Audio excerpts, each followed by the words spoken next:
So we were listening about the starting point, that is Vidyeshwara Samhita. So in that Samhita, it starts with the Srishti Khand, that how was the entire Srishti before everything came. So it matches more with the Big Bang theory that at, at the primordial stage there was nothing, just the Brahman himself, and nothing was there. From that point, there came an intention, Eko Ham Bahusyam. I am one, let me be many. And with that intention, first activity happened. Okay. So the Brahman, which was having sattva, rajas, and tamas in an equilibrium, there was no activity at all between the three gunas. Now suddenly there came an intention by which all the three gunas became active. Rajas became active, tamas became active, sattva became active. And from that point, this Rishti started. And first who appeared was the form of Shiva himself. And, and Shiva was having 5 faces. Each face was facing one of the 4 cardinal directions, north, west, east, and south, whereas the fifth face was facing upward in the sky. There is sixth face also, which for which we have to wait for third day when we'll hear the story of Lord Kartikeya, then we'll know about the sixth face, Virupaksha. But before that, we are having 5 faces, the first part, and from these 5 faces, there came sound, the signature of the universe. Oh, what is this? Oh? It starts with A, that is Srishti. U, that is sustenance of what is created. What is the point of just destroying what you create?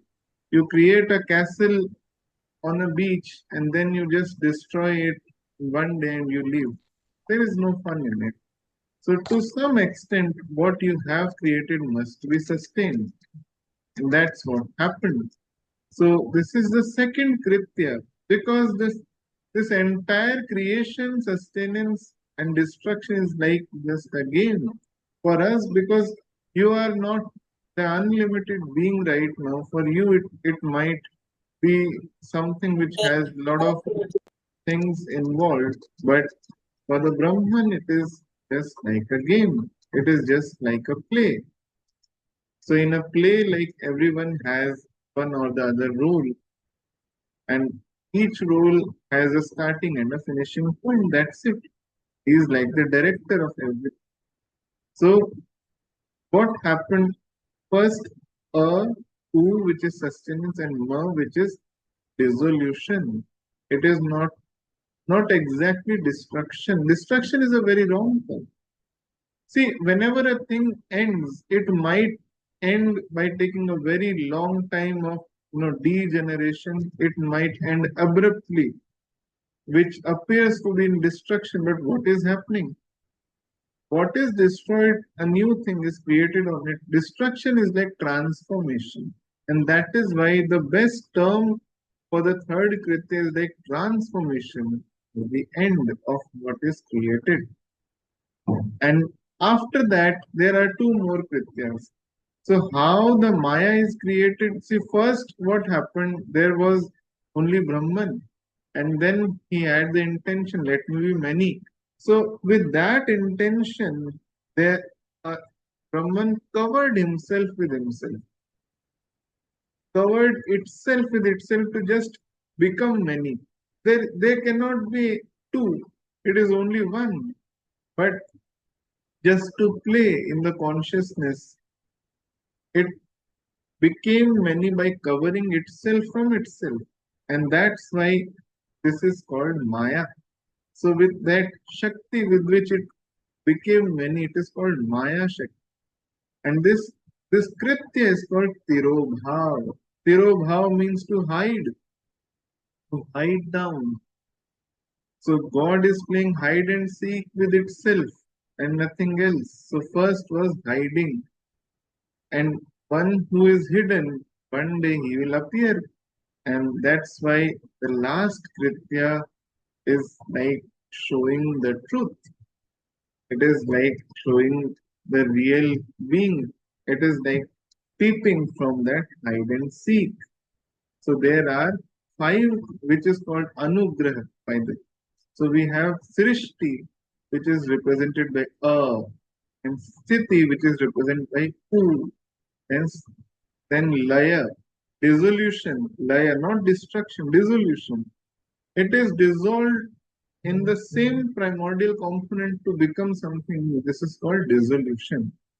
So does dissolution end anything? It doesn't end in real. What is the end? The ultimate end is Shiva. It until unless one reaches the Shiva, it is not the end. And this is the first knowledge point of the first chapter, that only Shiva is the end, and nothing which appears to be an end is the real end. So we always fear about the end, that what will happen in the end. That's why result is there in the end. Whatever you do, what is the end of your work? It is the result. If you start studying, what is in the end? It is the result of that study, whether you pass or you fail. And we all want the result, and we are worried, and we are fearful about the result. Everyone is fearful about the end. But this is the first point, that what appears to be the end is not the end. And this you should remind always, that this is not the end. The ultimate end is very sweet, that is Shiva. So whenever you are depressed, whenever you are in a very low mood, and you think that, oh, I have done so much, I have reached the end, remind that this is not the end. End is sweet. This is just a process which is happening. Have faith. So this is the first point to be taken from the Vidyeshwara Samhita. The real end is Shiva. Until unless the Tirobhav happens, when the Brahman, it realizes itself that I am the one. Until that, nothing is end. Okay, it is only the process. So have the big picture always in the mind. So you will not deviate from anything. You will not be having fear of anything when you know that this is not the end. It gives the faith. It gives you the hope. And this should be alive. So Srishti, Sthiti, Lay, Tirobhav, and Anugraha. These are the five Krityas of Shiva, of Brahman. So the first Kritya, when he does, the form in which it is done is called Brahma. So with the form of Brahma, Shiva does the Srishti. With the form of Vishnu, he does the Sthiti. With the form of Rudra, he does Laya. With the form of Maheshwara, he does Tirobhav, hiding everything. And with the form of Sadashiv himself, because ultimately he is the true form. With its true form, he does the ending Kritya, that is Anugraha. So with that only this entire Srishti is created. The Srishti, how do you build anything? It will be something solid. So that's why Srishti is linked with Prithvita.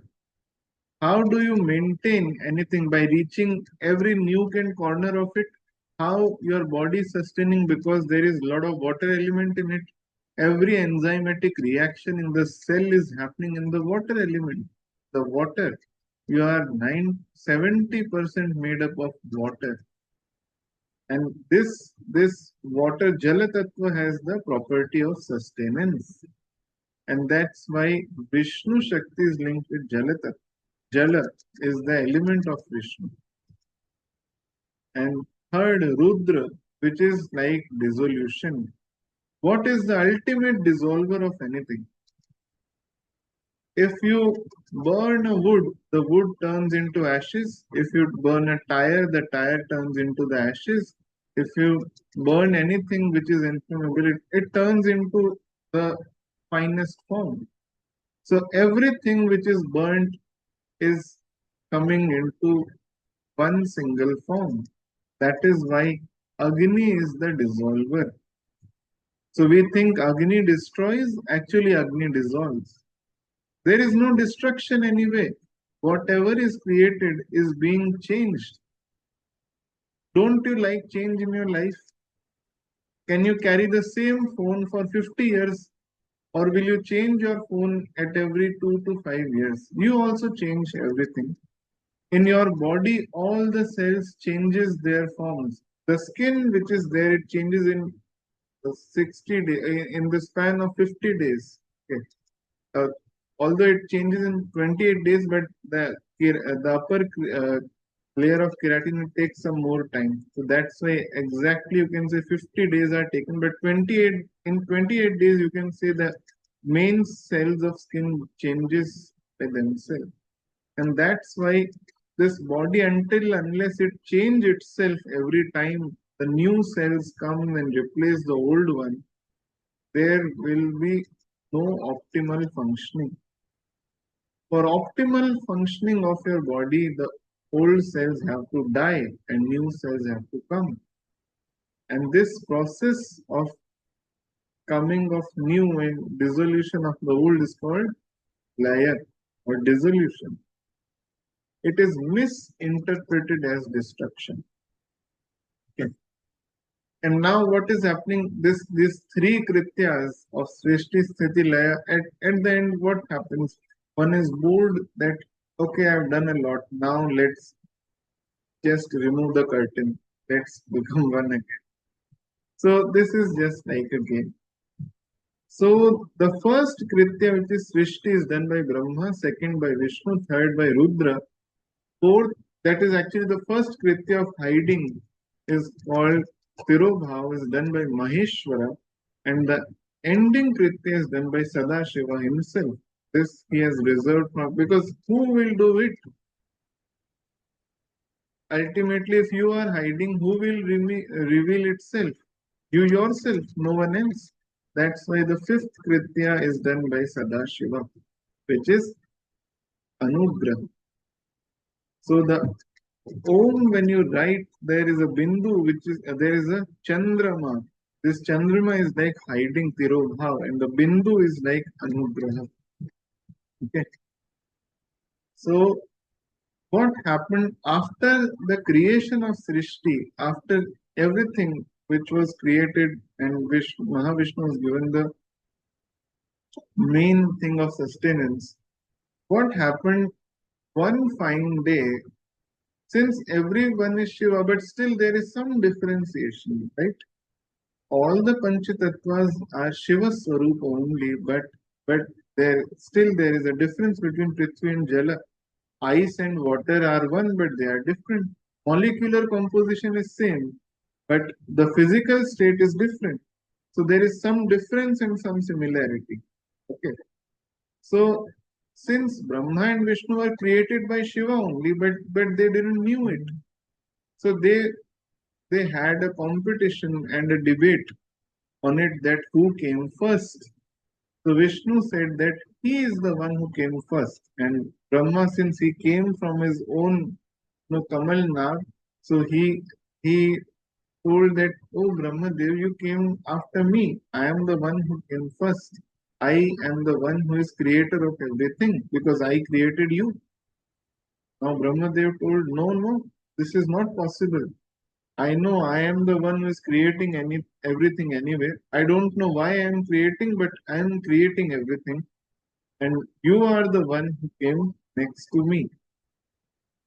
This debate was endless, and suddenly, in between both of them, Shiva appeared in the form of Agni Stambha. In the form of light, Shiva appeared, a bright light, a form of Agni, form of flame which appeared between them. And Shiva spoke the first words that none of you is the one who came first. It is me who is the creator of both of you, and you have to find the end of this Agni Stambha.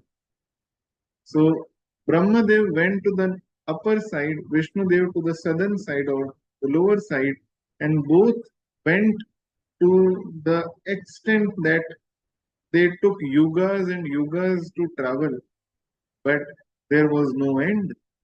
Mahavishnu traveled in the south, Brahmadev traveled in the north. That means both in the opposite directions, but they didn't find the end. And one fine day, Vishnu realized that there is no end. He is the one without the end. So he went up again to the same place. He declared that I couldn't find the end, Maheshwara. You are infinite. You are endless. Whereas Brahmadev did a trick. So Brahmadev saw the flower of Ketki in his way. So he bribed the flower of Ketki that you be my witness that you are at the end. Okay. So I will declare that I have found the end, so I will be the one who will be higher than Vishnu. And if you uh, just accept my offer, I will give you some special prestige and privilege in all the pujas which are being done by in the Srishti which I have created. Since I am the creator, I am the boss. I'll uh, make any of the rules. I am Prajapati. Okay. So I'll make you the main flower of worship for all the deities. So now Brahmadev did a trick and he told that I found the end, Shiva, and Ketki is the witness of that. And Ketki told that yes, I am at the end. And the Shiva became very furious. See, exactly in the mythological serials, it is not mythology actually, but the term used for all the television shows is like that, and that's why I'm using this term. So in all the TV shows, when you see, you don't see the actual picture, but exactly when you read Shiva Purana, you come to know that what happened in real. So Shiva became very furious, and Shiva exactly, you know, uh, he took Brahma's head and he cutted the fifth head of Brahma. At that time, Brahmadev was having 5 heads, and he cutted one of the head because Brahmadev was also representation of Shiva. Since Shiva was Panchamukhi, there was Panchamukhi Brahma. But because of this this lie, Shiva cannot accept the impurity. Shiva likes the extreme purity and loyalty. That's why Shiva doesn't like polygamy. Shiva is the one who is only devoted to one wife, that is Parvati. That's why every Shaiva Bhakt, every devotee of Shiva has to practice the sincere loyalty towards the partner. You cannot be dishonest with your partner. This is not liked by Shiva. Shiva is the epitome of loyalty and honesty. To the one who is honest, Shiva showers all the blessings. But one who is dishonest and not loyal, Shiva creates. Actually, Shiva doesn't create, but it is the guna of Agni that Agni just burns what is there. So Shiva is like that pure Agni Swarupa. So to make it pure, Shiva destroys that which is impure. So it seems that one is punished, but actually it is like becoming pure again. See, when you do a mistake, you become humble. Although mistakes makes you into a state of guilt, but that makes you humble. That makes you pure again when you realize your mistake. So that's why it is the nature of Shiva to make everything pure again when he sees the impurity. And the biggest impurity lies in dishonesty.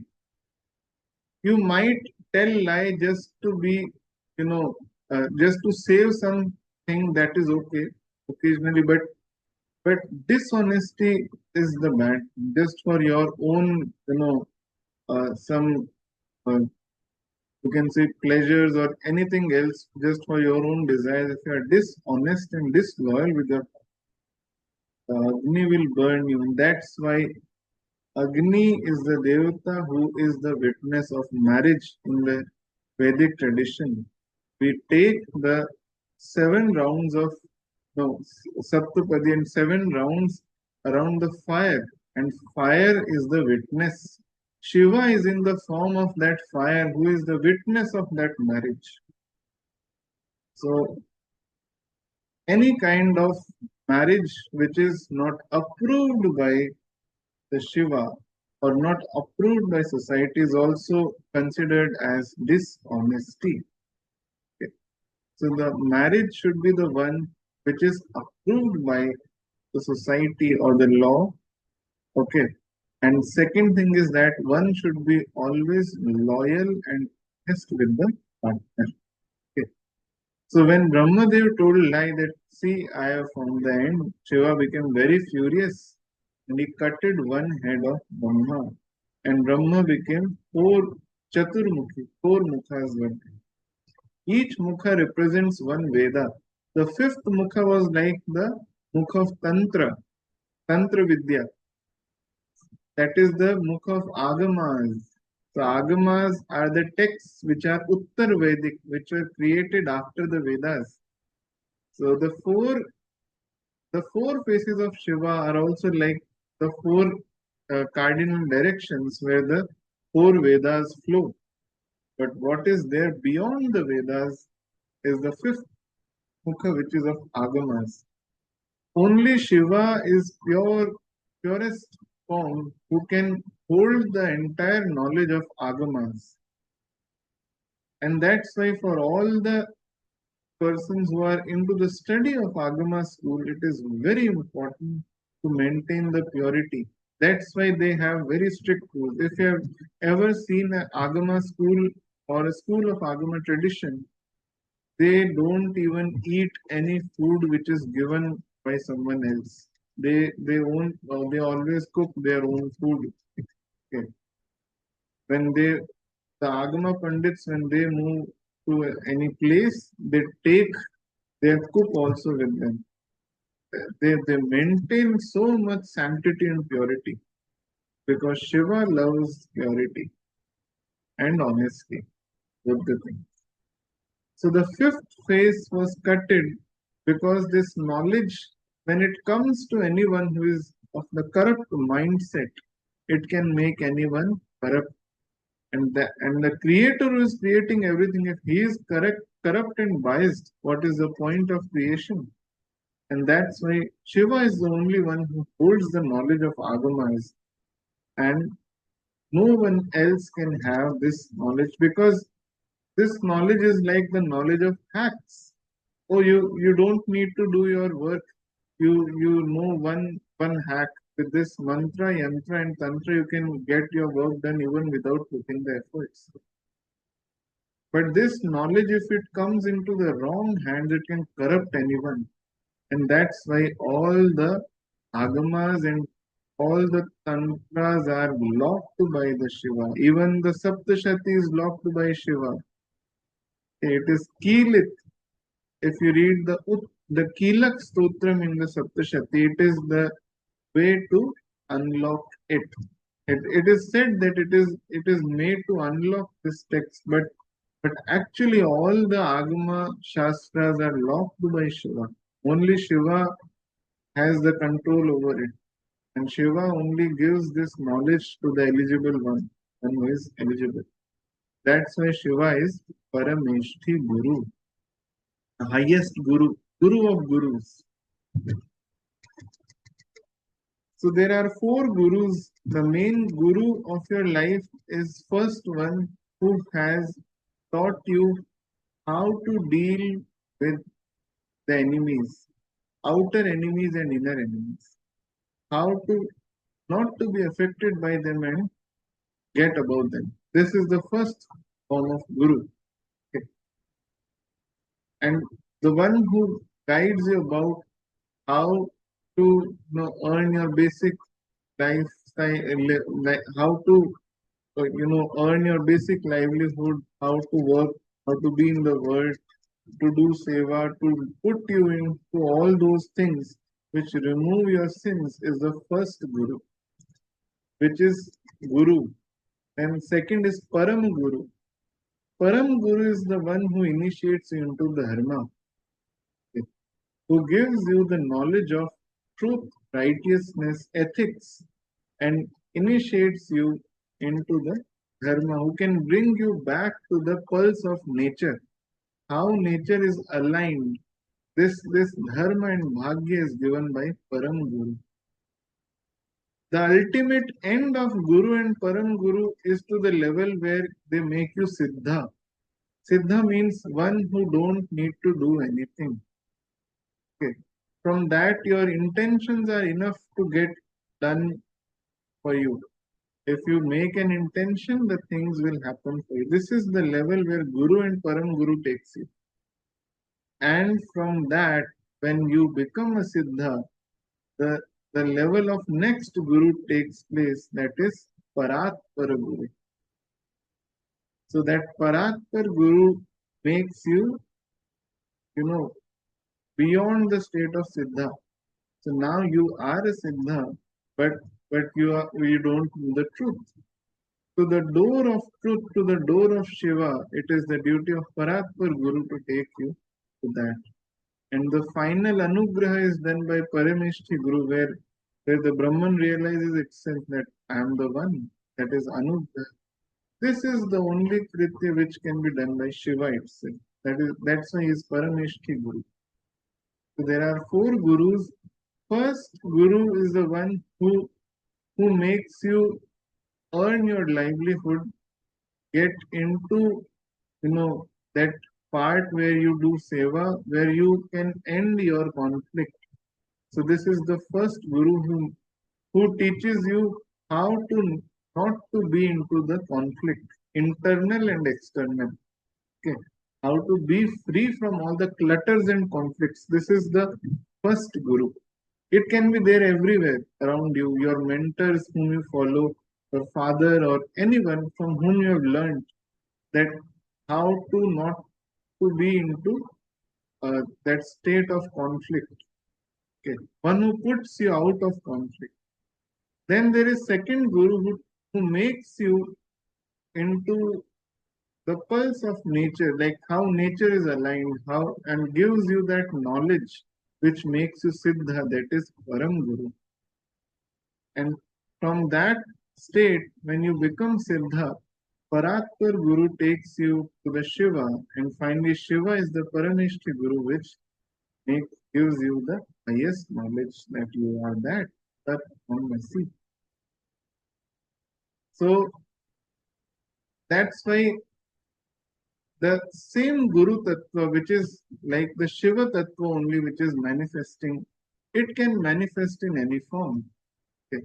So whenever you find any kind of guidance, that which makes you beyond the conflict, that which helps you to accumulate the earth and the dharma both, that knowledge which gives you freedom and knowledge which aligns you with the nature and knowledge which makes you siddha, everything is coming from the same Guru Tattva only. It is coming in all four forms in front of you to make you to that direction. So, this is the first part of the Shiva Mahapurana, the Vidyeshwara Samhita, where Shiva appeared in the form of Agni Stambha. He cut down the head of Brahma because he saw that Brahma has become corrupt because of the knowledge of Agamas. He is not following the system, whereas he is just finding the hacks where it is not needed.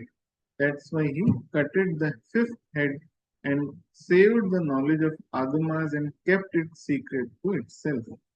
And from that, he initiated both Brahma and Vishnu into the Panchakshara mantra.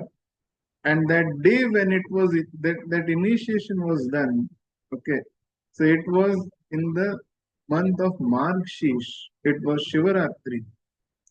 It was it was the day following Pradosh. It was Chaturdashi of the Margshish month, and where all these things happen. Now both Brahma and Vishnu requested Shiva that you have given us the highest knowledge in this month. Please be with us every time. So Shiva told that, okay, I'll be in here only since I am the form of fire. This I'll be here in this kshetra where this entire happened, and that is located in the Arunachala hills of in south. Okay, so that Arunachaleshwara Shivalingam.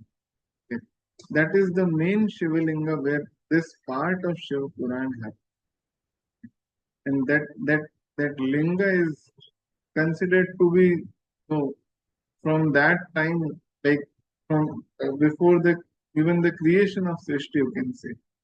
Okay. When the Brahma and Vishnu realize the ultimate truth, that linga realizes that, and that is why this Shiva linga is, worshipped by all of the Shaiva bhaktas. So Shiva appeared in the form of Arunachaleshwara. Okay, and this is the kshetra where this part of Purana is. So if you want to visit the highest Shiva temple, it is located in the Tamil Nadu, Arunachaleshwaram. Okay. So whenever you get a chance to go there, don't miss it. Okay. So this was the first part, and the main takeaway from this part is what appears as end is not the end. End is always Shiva. So whenever you are frustrated, you should not conclude that thing. Okay, let it be. This is not the end. This is the first part. Okay.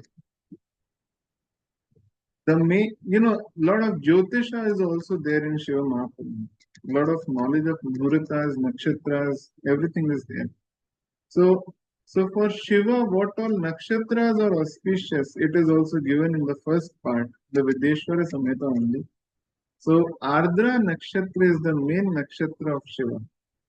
And whenever the Ardra nakshatra comes in Chaturdashi, that is, that is very auspicious day to start the Shiva mantras. If you want to start Shiva puja, if you want to start any mantra of Shiva, especially the Shiva Shadakshara mantra, should start from the day when the Chaturdashi is coming on Ardra nakshatra. Keeping Brihaspati in the Lagna, you can start the Shiva mantra. That really fructifies. It is declared by Shiva himself that if one starts this mantra on that day, everything will come to him.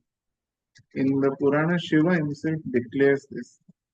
In the Chaturdashi of in the Chaturdashi of Margshish month, okay, if one does it, it is also considered very auspicious. Kartik month, sorry, Kartik and Margshish both are very auspicious months. But in the Chaturdashi of Kartik or Margshish, if you do it, you are dear to Shiva like Kartikeya. This is also declared. So these are the time when one can start the Shiva mantra. This mantra is having 5 letters, Nama Shivaya. And each of the letter is having a property to balance a tattva. The first letter Na balances the Srishti and earth element.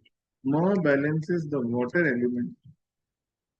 Any child who is born, whenever he wants water, even if he don't know any language, he'll tell mom, mom, mom, mom, mom.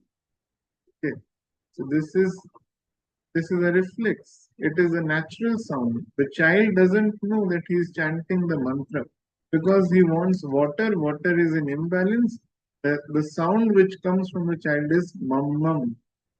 Ma is the mantra which balances water. Then there is Shi, Sha, Sham. Sham karoti iti Shankara. Sham is the sound which can balance the Agni. Okay. Whenever there is fire, you blow the wind, and what whenever one is angry, or whenever one is frustrated, what is the sound? I want silence. That sound, Sha is having the sound to balance the Agni, and Va is the sound to balance the Vayu. Zakshara balance Vayu. At last, Ya is the Akshara to balance Akasha.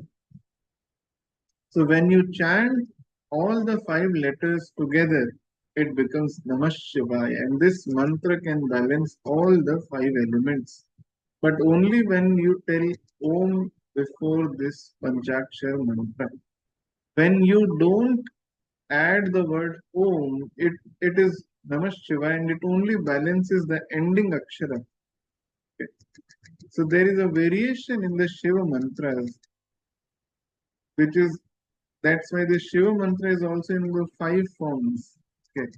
So to balance all the elements together, Om should be added in front and then Namah Shivaya should be recited. That's how the entire five elements are balanced.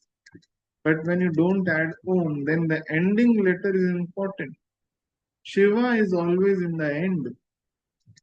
Okay. Because at the end there is nothing. That's why the Bija mantra of Shiva is Ha having a Bindu Hum. Okay. So when you go for long prayer, it is like the initiation of Shiva consciousness in you. Okay. This mantra Hum is the mantra which activates Shiva. Okay. Shiva lies in the end, and Ha is the Akshara of Shiva. So any mantra which is having Ha in it, so it is the Shaiva mantra, Bijakshara Ha. And that's why whenever you chant the Panchakshari mantra without Omkar, the ending letter is going to Shiva. So if I'll give you one variation. If we want to balance the Prithvi Tattva, then you have to rearrange it in a way that Na comes in the end. Na Shivaya Na, like that. So Na when comes into the end, it balances the Prithvi Tattva. So when you rearrange and when Ma comes into the end, so it balances the Jala Tattva. When she comes in, it actually activates, more than balancing, it activates that Tattva and it makes it pure. When she comes into the end, it balances the Agni. When Va comes into the end, it balances the Vayu. And when it is Namah Shivaya, again, when Ya comes into the end, it balances the Akash. To activate that tattva, remove the omkar and in these five letters, just rearrange them arrange in that manner that this akshara is coming into the end. And that's how that tattva gets activated. Okay. And to balance all the panch tattvas together, the omkar should be said first. That's how the Shadakshar mantra is recited. So best thing is to recite the Shadakshar mantra to balance everything. But if you want to activate one tattva, want to add the bal to one tattva, just rearrange in a way that this akshar comes into the end, this syllable comes into the end, and that will gain power.